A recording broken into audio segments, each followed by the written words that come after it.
There we go. Hello, everybody, and thank you for being with us today. I am Nico Fisher. I'm the owner of Skywriting by Nico with a new business name, Maui's Marketing Company. I have a new URL and a new website, and I'd like you to go there because I love Maui and I want to serve it the very best I can. Skywriting by Nico. This whole year I've been talking about branding and my brand, Skywriting by Nico.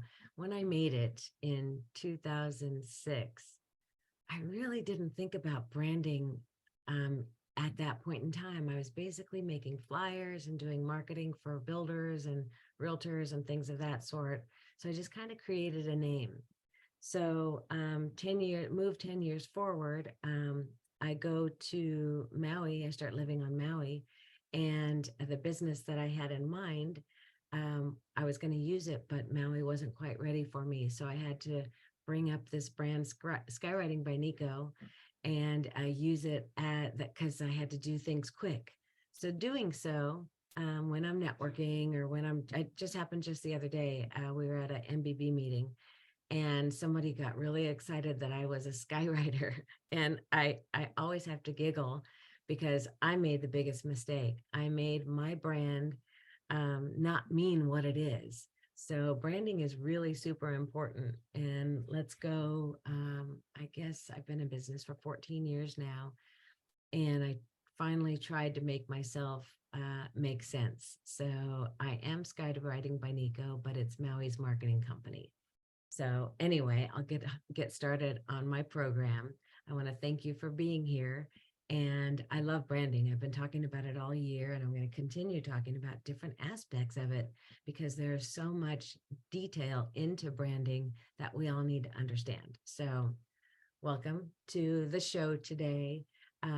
What speaks to me the most when a brand, I want a brand to make me feel comfortable with its products, accepted into its circle, and I want brands to speak to me.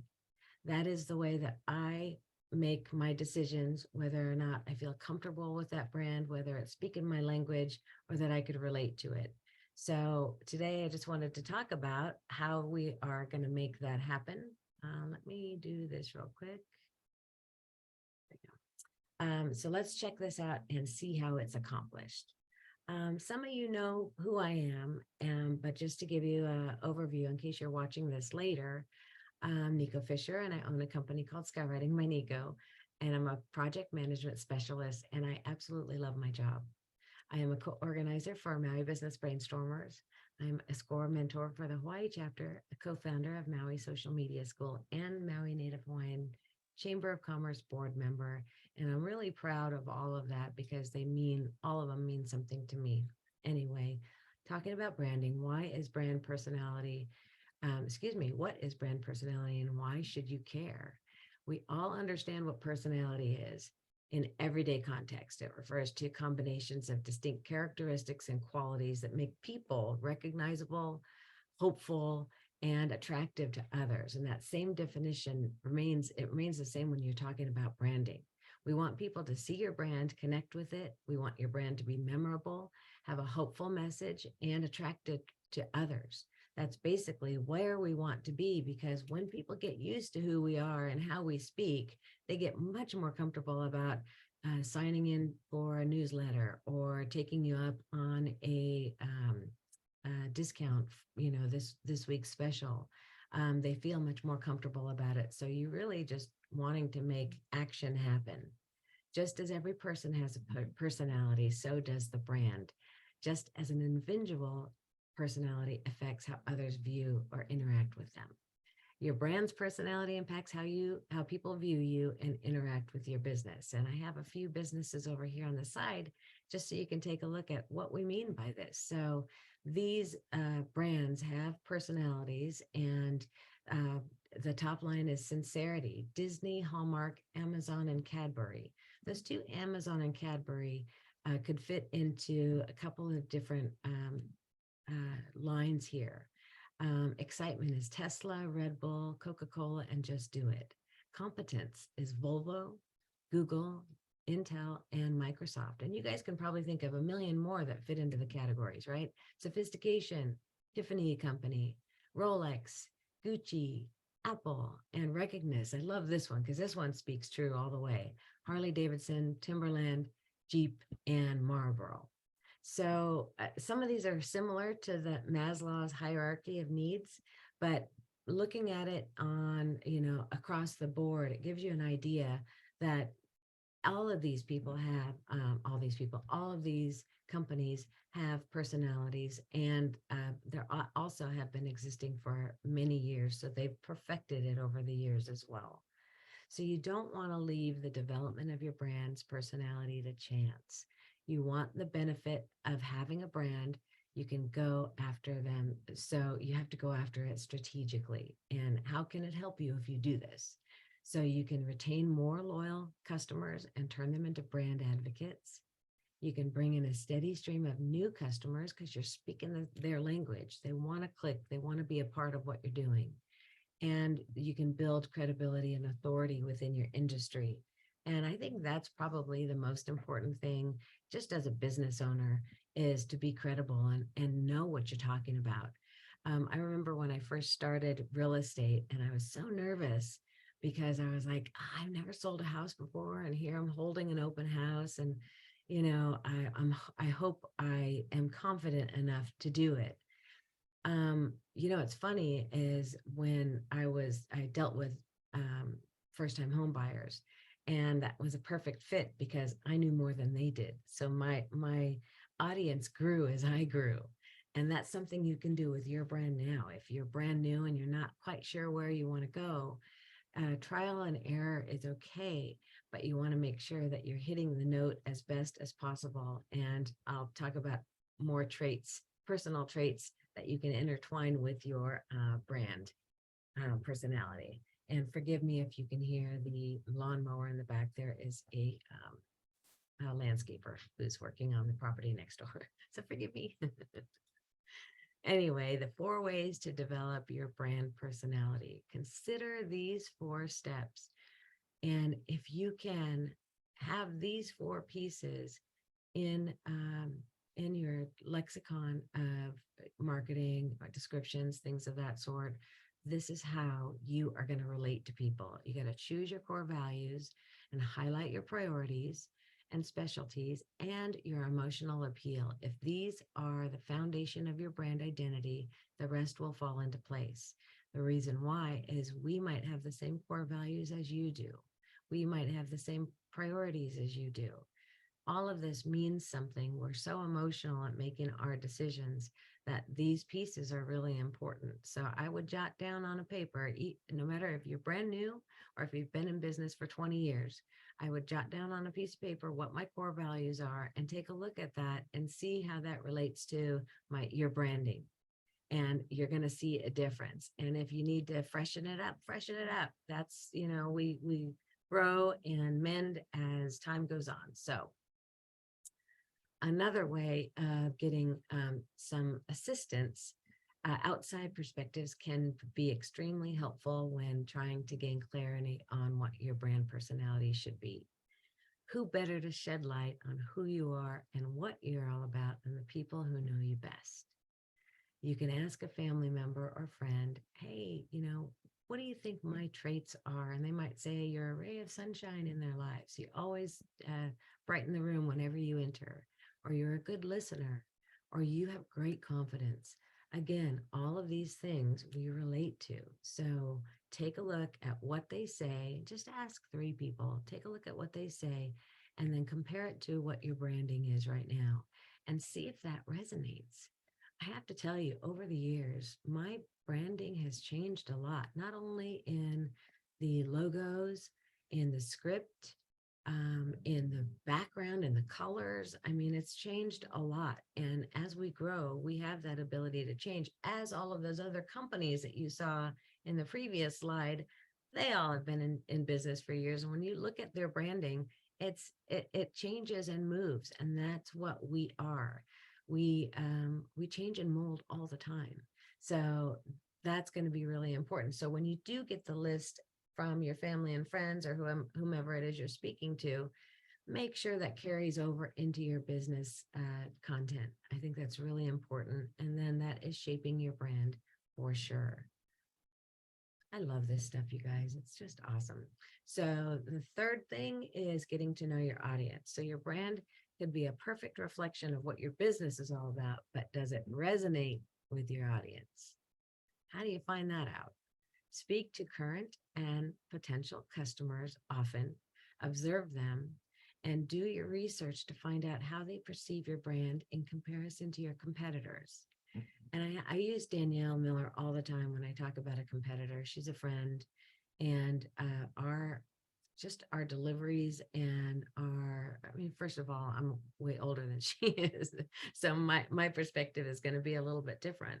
But we do marketing in different ways, and we have different approaches, and we have different messages.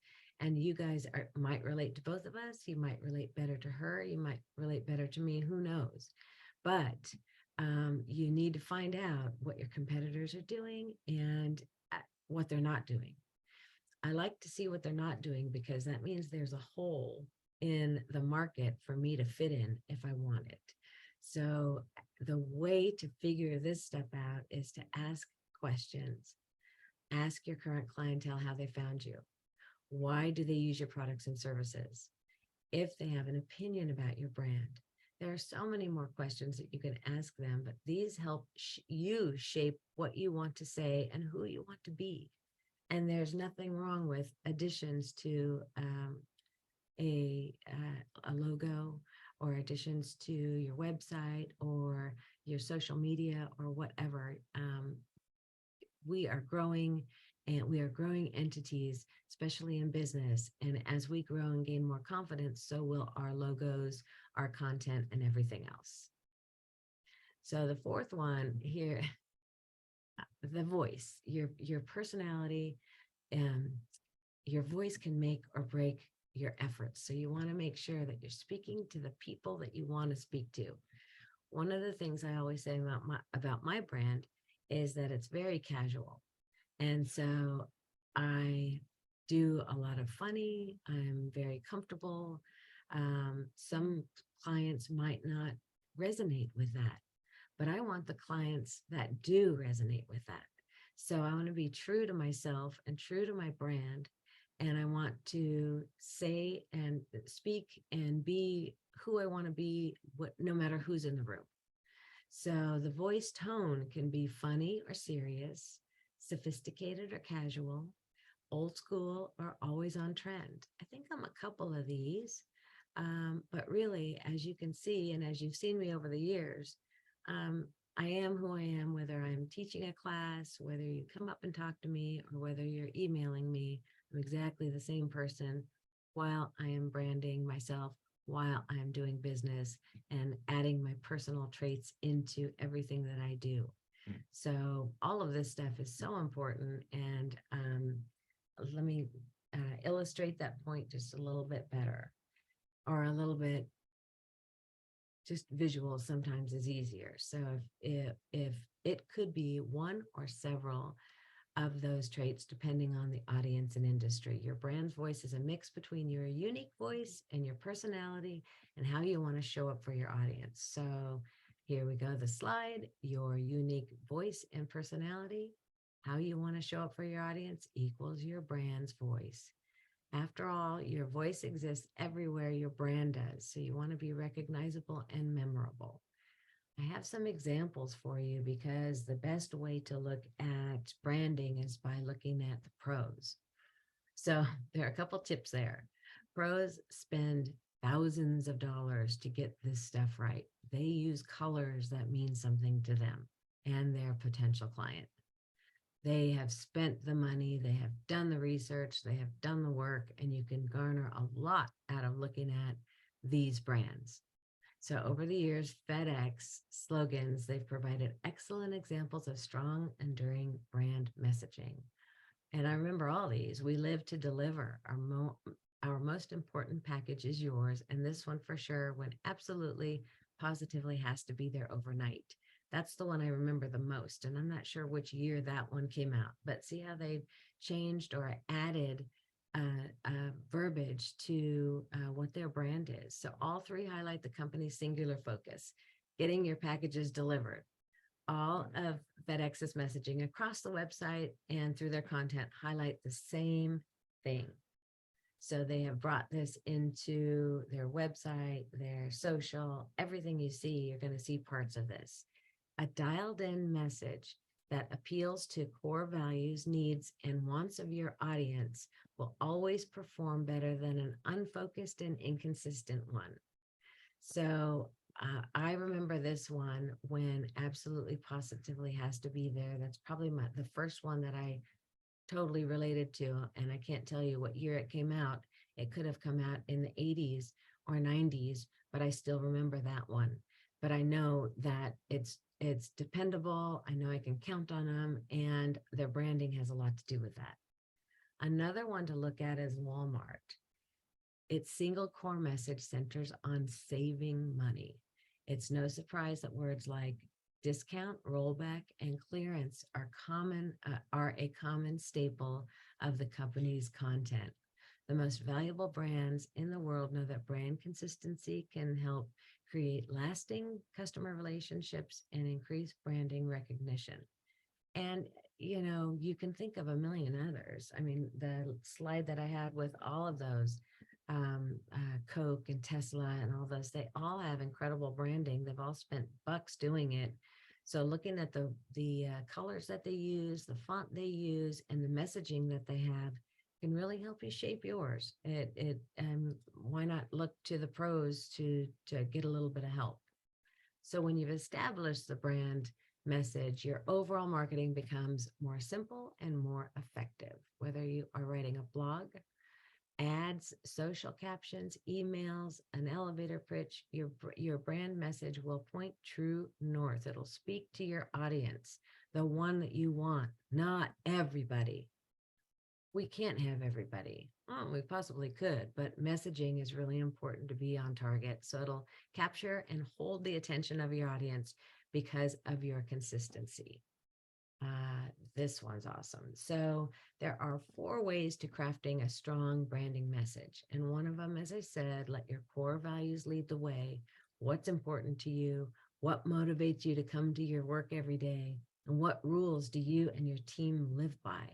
This is really important. One of the things that I tell my fine friends and people that I work with is that, and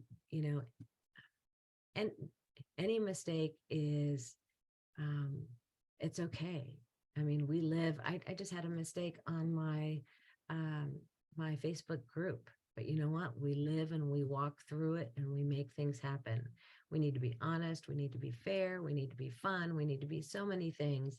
And that's the feeling that I like to get through to the folks that I work with and my clients and others. So anyway, you got to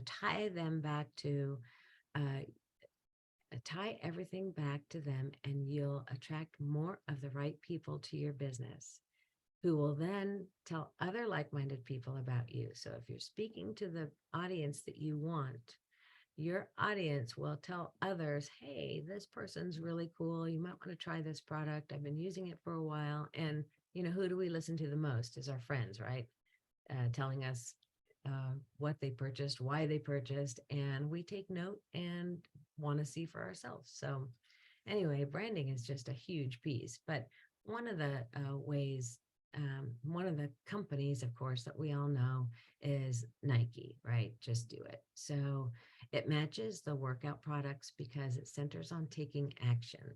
It also matches the audience who are fitness enthusiasts because it encourages being bold and forging ahead, which they value. Another thing it does is, there are a lot of people who wear Nike athletic wear who aren't athletic at all, but they like and resonate with the branding for Nike. Just do it. They resonate somehow. They might not be active enthusiasts of exercise and running and biking or whatever, but they resonate with the company. So that is one that's kind of, outside of your audience. It could be anybody, but their core audience who they're speaking to are the people who are using their products. That means a lot for them in their business. So this week I have been focusing on, I think I focused on three different brands talking about their brand personality. Take a drink real quick. Talking about their brand personality. And one of them is my favorite in the world, Shave Ice, Uliani Shave Ice. I am enamored with the owner, David. He is one of the nicest people, and he wants all of his clients to have an experience when they get here or as we live here. Every time I get Uliani Shave Ice, I have to sit down and just concentrate on it because it is delicious. I love that. I love David, and I love their logo. So part of crafting your message is in visual and perception of how you act and how you speak. But Uliani Shave Ice, looking at the logo, it's colorful and casual and bright.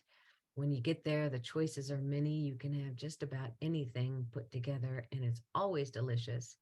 And then they also have merchandise, t-shirts, stickers, and more, because they want people to carry that experience back home with them if they're visitors. If you have a Shave Ice cap or a Shave Ice magnet for your refrigerator, you're going to think about it when you're back home in Ohio. But they do a really good job at it, and they're very fun and friendly. So the audience can be old or younger, it doesn't matter. But they always have quality, and they always have their product is the same every time you have it. The next one that I wanted to do, of course, looking at local businesses is different than looking at national businesses. But this one, the Cat Cafe, I don't know if you've ever been over there to the Queen Kahamana Center, but Mariah, she's the owner of the Cat Cafe Maui. And when I was speaking about these local brand personalities, just stand in front of the Cat Cafe and you'll see exactly what I mean. First of all, the logo is absolutely adorable. It is just precious. Look how happy that little Hawaiian kitty is. When you're looking through the window, you are curious. You see cats playing, you see people playing. You're like, what is going on in there, right? They want you to come in and play. And then when you are looking through or you're inside, you're watching kitties doing kitty things, playing. There's toys. There's all sorts of things that you can do when you're in there. It's absolutely precious. It is precious. And Mariah, I don't know what the number is. She started last August. And I think the last number I saw was 179 cats being adopted. So basically that's what this Cat Cafe is all about. You pay $20 to get in, you fall in love with the kitty that you've been playing with, and you take it home. And that's really the whole idea, is connecting kitties with families and getting cats to have really good experience, and the ability to have the family come in and play with it. You'll know what that might feel like when you bring it home. So that's the whole idea behind the Cat Cafe. Although it's a cat cafe, there's cats and there's coffee and there's playtime. So I don't know. I think this one is really sweet, and it hits a lot of different markers for me. And I'm really proud of Mariah for doing it how she has. Here's one more. Who doesn't overthink their brand. Ulta Beauty does this with great success, even though the company has only two messages. One's all things beauty, all in one place. And then the other one is welcome to the fun side of beauty. One speaks to convenience and one speaks to a younger audience, but it stays the true north, as I said earlier, the whole way. It doesn't try to add in, incorporate home goods or other things into their messaging. It's all about beauty and cosmetics. And it's also does another thing that all things beauty, all in one place, can speak to older group. It could speak to people who are really busy and they just want to stop once and get everything they need. Just think about I'm a family of 5 girls. So my mom would stick in our stockings during Christmas little things like this. So imagine her with 5 girls, all things beauty, all in one place. She can go in and pick whatever she needs for all of us. It's one stop. She gets the job done. I mean, that's it for a lot of us. And then welcome to the fun side of beauty can speak to younger and older as well. Younger, that, yeah, fun side of beauty, I want to go. It speaks to you, but it also speaks to someone older, like, I want to try something new. I want to try, trying something new can be fun as well. So, I think that that's really important. So, um, I really like the 3 brands that are national because it makes sense, and the 2 brands that are local because it makes sense. So, what does that mean to you, and how do you make that happen for yourself? So, think about these 4 steps to figure out how you want to make this happen for you. Decide on who you are first using core traits and what your perceptions are of yourself and honesty, and list the help of family and friends. Get their opinions on what your brand is. I don't care how old your brand is. I want you to do it anyway. I want you to ask them what it makes them feel. If it doesn't make them feel anything, you might want to freshen it up. Get to know your audience, make sure you know who you're speaking to, and nail down your brand's voice, whether it is casual, whether it is business-like, whether it is, whatever the trait is. Um, you need to make sure that you are speaking that language. I am looking at my time, and my time is about 9:33, and I know we started 5 minutes late, so I'm going to hold off on the questions, the Q&A, but I do want to show you that I have another one of these coming up. I'm going to be out of town in May, but I will be back in June and probably the rest of the year. So my next class is going to be on 9 steps to continuous content marketing and improvement. I missed an "and" in there. That improvement part is basically one of the things I've been talking about while I've been sitting here with you, is that we grow as people and we grow as a business, and our content and our branding, everything needs to grow with us. So I'm going to talk a little bit about that on June 16th. It's a Friday at 9 a.m. And I would love to see you all there. And then if you want to connect with me, you can go to maui.marketingcompany.com and go to my website. You can go to Nico at Skywriting by Nico, which is my email, or these are all my Facebook, LinkedIn, Instagram, and YouTube. YouTube is where you can find all of these coffee talks with Nico on different programs, on different platforms, on different marketing things that you want to get accomplished. So anyway, I appreciate y'all so much for being here today. And I am going to stop my recording.